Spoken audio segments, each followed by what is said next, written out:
Lokal. Magmamanula ang dagiti manalo na mapapan ng gilako iti irik na iti National Food Authority when NFA gapu iti namabaabaying price.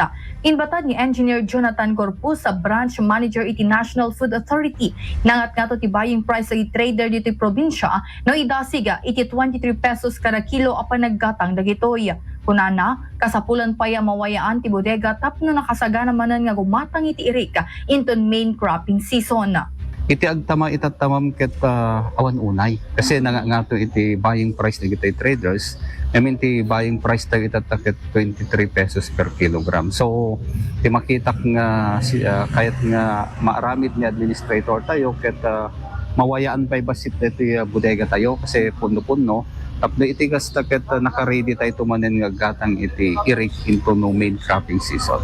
Abayatan na inayon ni Corpus asaan na nakaapektar dayto iti agdama a sitwasyon mainaig iti krisis ti petrolyo.